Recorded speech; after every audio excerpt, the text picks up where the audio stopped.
Dan salam hormat. Terima kasih kerana bersama dengan saya pada hari ini. Moga saudara-saudari di rumah dan yang bertugas di Barisan Harapan dalam keadaan sihat dan sabar dalam tempoh PKP ini. Pada 16 Mac lalu, Kementerian Kewangan telah mengumumkan pembentukan satu unit khas, iaitu Unit Pelaksanaan dan Koordinasi Stimulus Ekonomi antara agensi nasional ataupun nama singkatnya Laksana. Tujuan Laksana ditubuhkan adalah untuk meneliti, memantau dan memastikan pakej-pakej stimulus ekonomi yang diperkenalkan kerajaan akan sampai ke setiap peringkat rakyat dan memanfaatkan golongan akar umbi. Izinkan saya mengimbas kembali pada 27 Mac yang lalu. Yang amat berhormat Perdana Menteri Tan Sri Muhyiddin Yassin telah mengumumkan pakej rangsangan ekonomi prihatin rakyat ataupun pakej prihatin. Dan diikuti pula pada 6 April di mana beliau mengumumkan pakej prihatin PKS tambahan. Secara keseluruhannya, pakej prihatin termasuk pakej rangsangan ekonomi 2020 yang diwujudkan lebih awal adalah bernilai 260 bilion ringgit. Jumlah pakej 260 bilion ringgit ini adalah 18% daripada nilai KDNK negara dan merupakan pakej rangsangan ekonomi terbesar di kalangan negara-negara membangun seluruh dunia. Jumlah besar ini adalah untuk memastikan tiada golongan dan lapisan rakyat yang akan tercicir dari menerima bantuan dan ketinggalan dari meraih manfaat usaha-usaha kerajaan untuk merangsang ekonomi negara. Untuk pengetahuan semua, kisah di sebalik tabirnya, sebaik sahaja pakej-pakej prihatin dan prihatin PKS tambahan diumumkan, anggota pasukan Laksana bergegas menjalankan tugasan pemantauan, koordinasi dan komunikasi antara agensi-agensi nasional yang terlibat untuk memastikan pelaksanaan semua inisiatif dan bantuan berjalan dengan lancar.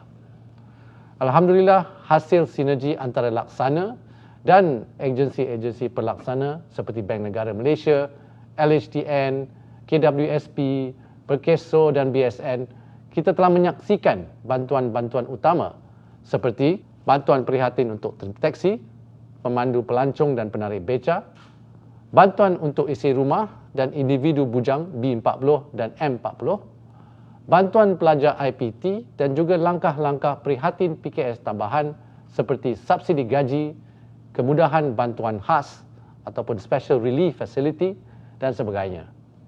Kesemua langkah-langkah prihatin ini sedang giat disampaikan kepada kumpulan dan individu sasar. Mulai hari ini, saya dan rakan-rakan saya di Kementerian Kewangan akan mengadakan taklimat setiap minggu untuk berkongsi tahap pencapaian pelaksanaan pakej prihatin ini. Sebagai permulaan, sukacita saya maklumkan bahawa sehingga 12 April 2020, pelaksanaan kesemua pakej prihatin berjalan dengan lancar. Daripada 10 langkah utama keseluruhan pakej prihatin, 6 langkah yang bernilai 180 bilion ringgit atau terdiri daripada 69% daripada nilai pakej prihatin telah bermula, iaitu moratorium bayaran pinjaman institusi perbankan berjumlah 100 bilion ringgit, kemudahan air lestari iaitu pengeluaran akaun 2 KWSP berjumlah 40 bilion ringgit, subsidi upah yang dilaksanakan oleh Perkeso bernilai 13.8 bilion ringgit, pengurangan kadar minimum caruman pekerja KWSP 10 bilion ringgit, bantuan prihatin nasional 10 bilion ringgit dan kemudahan bantuan khas ataupun Special Relief Fund yang disediakan Bank Negara Malaysia yang bernilai 5 bilion ringgit. Perancangan 4 lagi langkah utama yang bernilai 66 bilion ringgit atau 25% daripada keseluruhan nilai prihatin akan mula dilaksanakan menjelang 1 Mei 2020, selaras dengan jadual pelaksanaan yang dirancang. Langkah tersebut adalah kemudahan skim jaminan pinjaman oleh Dana Jamin 50 bilion ringgit, program khidmat rundingan majikan oleh KWSP bagi membantu memberi penjimatan aliran tunai majikan 10 bilion ringgit, projek kerajaan berskala kecil untuk memanfaatkan terutamanya kontraktor kecil Bumiputera 4 bilion ringgit dan geran prihatin khas untuk PKS Mikro bernilai 2.1 bilion ringgit. Sebelum saya berkongsi pencapaian secara lebih terperinci, saya ingin menyatakan bahawa kerajaan amat peka dan mendengar cabaran yang dihadapi rakyat dalam mengakses bantuan di bawah pakej prihatin. Kerajaan sentiasa memantau melalui media sosial, media massa dan juga panggilan hotline yang diterima untuk lebih memahami kekangan yang dihadapi oleh rakyat. Pada minggu lalu, antara isu utama yang berbangkit ialah status layak VPN di mana Kementerian Kewangan akan membuat semak silang kepada data LHDN tahun 2020 bagi mereka yang kehilangan pendapatan tahun ini. Status bukan pelajar dan lain-lain. Bagi kriteria layak bantuan pelajar IPT pula, Kementerian Kewangan telah menambah 30 juta ringgit untuk menaikkan jumlah keseluruhan daripada 270 juta ke 300 juta ringgit. Ini untuk membolehkan pelajar tingkatan 6 dan SKM 4 ke atas dan setara menerima bantuan. Bagi kriteria layak barisan hadapan, Kementerian Kewangan telah memperluaskan skop barisan hadapan kepada bomba, pegawai kebajikan dan sebagainya. Isu-isu lain seperti kriteria e-hailing juga telah diselesaikan. Seterusnya, izinkan saya berkongsi perincian tahap pelaksanaan beberapa langkah pakej prihatin pilihan di bawah matlamat pertamanya, iaitu lindungi rakyat. Pertama, Bantuan Prihatin Nasional (BPN). Kerajaan memperuntukkan antara RM500 hingga RM1,600 untuk golongan rakyat B40 dan M40 ataupun B40 dan M40 untuk meringankan beban ketika musim mencabar ini. Sehingga 12 April, apabila proses semakan dan permohonan BPN dibuka, adalah didapati jumlah yang diluluskan 8.3 juta penerima, 6.6 juta telah menerima bantuan berjumlah 4.9 bilion ringgit. Permohonan baru adalah 2.77 juta, manakala jumlah permohonan rayuan adalah 274,000. Bagi golongan permohonan baru dan rayuan, keputusan dan pembayaran akan dibuat dalam bulan Mei selepas semakan dan verifikasi dilakukan oleh LHDN. Bagi golongan yang telah layak menerima BPN pula, Kementerian Kewangan telah mempercepatkan pembayaran fasa pertama daripada hujung April ke 6 hari bulan April 2020. Sukacita saya berkongsi bahawa sehingga 12 April 2020, seramai 3.2 juta ataupun 96.6% isi rumah B40 dan 3.4 juta ataupun 92.3% individu B40 telah menerima pembayaran berjumlah 3.2 bilion ringgit dan 1.7 bilion masing-masing. Dan keseluruhannya adalah 4.9 bilion ringgit.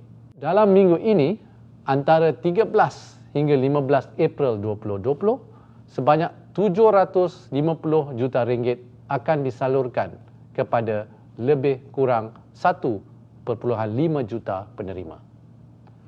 Kedua, kerajaan juga menyediakan insentif bayaran RM600 kepada pemandu teksi, pemandu pelancong dan juga pengayuh beca. Berikut adalah jumlah sehingga 12 April 2020. Bagi pemandu teksi, lebih kurang 25,000 ataupun 86% pemandu teksi telah menerima bayaran insentif tersebut. Bagi pemandu pelancong, seramai 7.5 ribu ataupun 63% telah menerima bayaran insentif tersebut.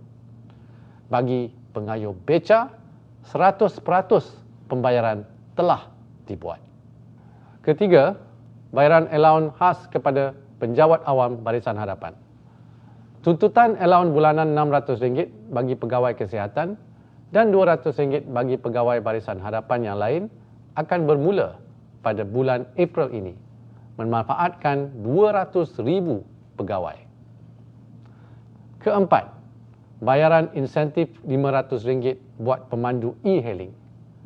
Setelah menerima maklum balas daripada golongan sasaran, kerajaan telah menetapkan kriteria untuk pemandu e-hailing sepenuh masa pada tahap sekurang-kurangnya pendapatan RM1,200 sebulan untuk memastikan lebih ramai pemandu menerima bantuan ini, terutamanya pemandu di luar bandar. Lebih 40 syarikat operasi e-hailing telah memberi maklum balas dan membantu kementerian mengenal pasti pemandu e-hailing yang layak. Sukacita saya mengumumkan bahawa bayaran akan dibuat pada 20 April kepada lebih 90,000 pemandu e-hailing sepenuh masa. Kelima, bantuan pembayaran RM200 one-off kepada pelajar IPT.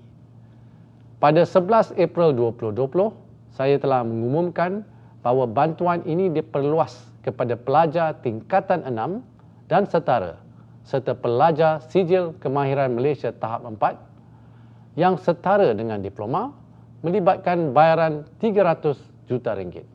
InsyaAllah, lebih kurang 1.5 juta pelajar sepenuh masa IPT di bawah seliaan Kementerian Pengajian Tinggi, Kementerian Pendidikan Malaysia, Kementerian Sumber Manusia, Kementerian Asas Tani dan Industri Makanan, Kementerian Belia dan Sukan dan Kementerian Pembangunan Luar Bandar dan Wilayah akan menerima manfaat daripada bantuan ini.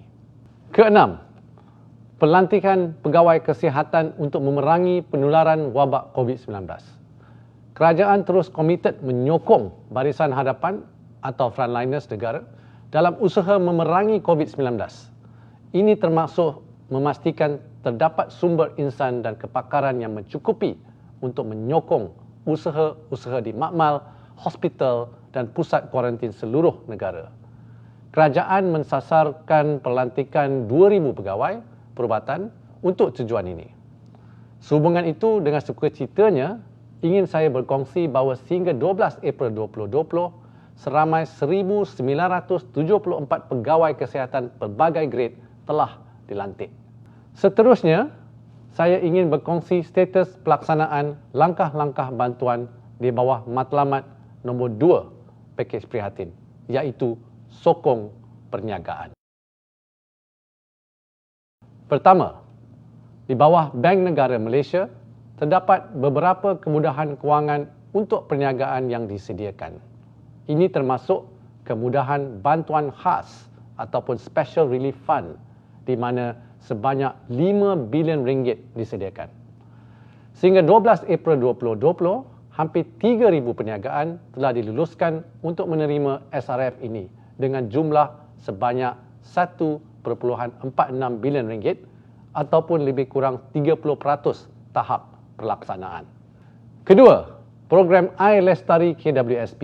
Di bawah kemudahan ini yang dianggarkan berjumlah RM40 bilion, rakyat Malaysia boleh mengeluarkan RM500 sebulan selama 12 bulan daripada akaun 2 KWSP bagi meringankan beban yang dihadapi.